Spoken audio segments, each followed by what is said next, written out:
Welcome to Uncorking the Issues, pouring clarity into Temecula Valley politics. I'm your host, Grape Vine. Today's episode is called Gated Dreams and Affordable Nightmares: Who Gets to Live in Temecula? Let's start with a question that somehow makes people very uncomfortable around here. Who exactly is Temecula for?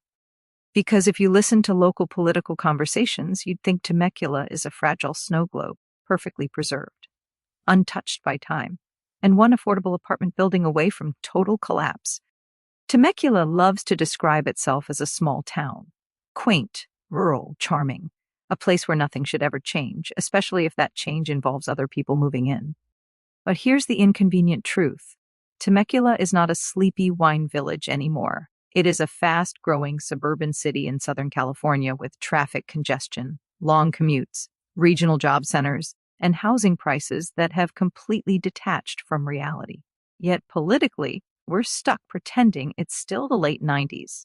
Anytime housing comes up, the conversation goes something like this: we love Temecula just the way it is, which sounds nice until you realize what it really means is we love Temecula exactly as it was when we bought our house.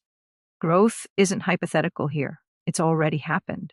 The only thing we're debating now is whether we acknowledge it or continue acting shocked every time a new development is proposed. And here's where the conversation gets especially interesting, because Temecula doesn't oppose growth in general. It opposes growth that looks different than what already exists.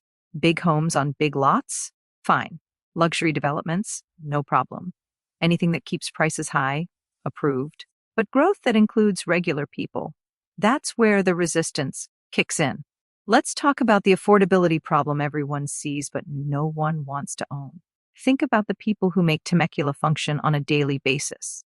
Teachers, nurses, first responders, hospitality workers, retail workers, service workers, young professionals, seniors on fixed incomes, adults who grew up here and would like to stay. Most of them cannot afford to buy a home. In Temecula, many can't even afford the rent. Home prices have climbed far beyond what local wages support.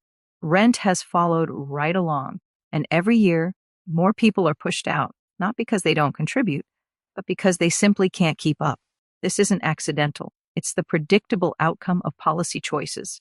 Yet when someone suggests building housing that regular people could afford, the reaction is immediate and intense. Traffic, crime, schools, parking, noise, neighborhood character. The same arguments surface every time, often without evidence, often without context, and almost always without acknowledging the real issue. Here's what rarely gets said out loud. Temecula does not have a housing shortage. It has an affordable housing avoidance problem. Luxury homes are approved without much fuss. Large single-family developments move forward just fine. Gated communities with 3-car garages are welcomed with open arms. But apartments, townhomes, duplexes, mixed-use housing, suddenly it's framed as a threat. And that's because affordability challenges a very specific vision of Temecula, one built on exclusivity, which brings us to NIMBYism. Not in my backyard. Temecula edition. Around here, NIMBYism insists it's very reasonable. It claims to support housing in theory, just not in practice. People say things like, I worked hard for my home. I'm not against housing, just not here. People should live where they can afford. This will ruin the character of the community. Let's unpack that. What exactly is the character being protected? Because Temecula already depends on thousands of people who cannot afford to live here.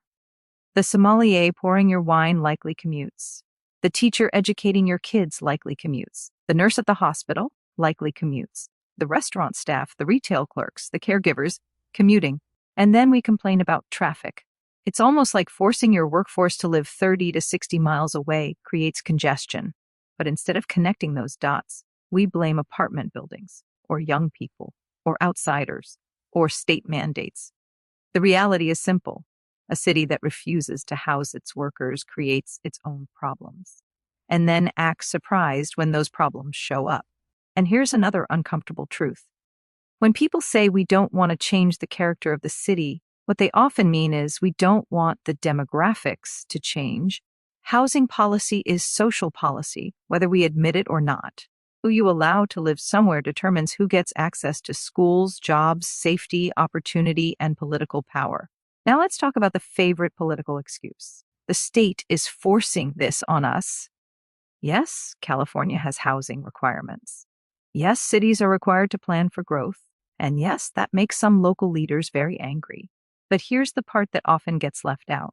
Temecula has spent years resisting, delaying, shrinking, or sidelining affordable housing plans. When cities fail to plan responsibly, someone eventually steps in. And then suddenly it's all about government overreach. Local control is important, but local control does not mean local denial.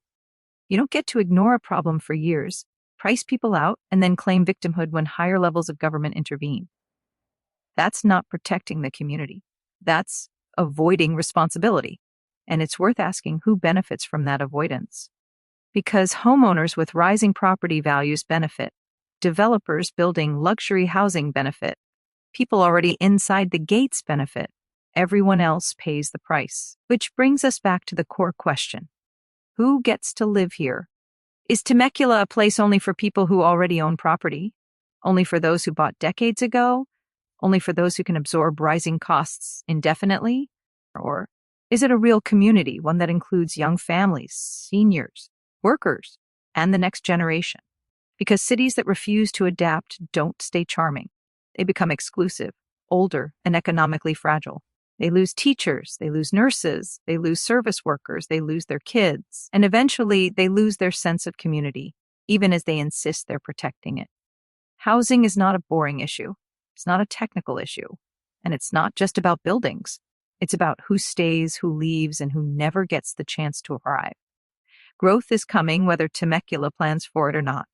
The only real decision left is who benefits. This has been Uncorking the Issues, pouring clarity into Temecula Valley politics. I'm Grape Vine.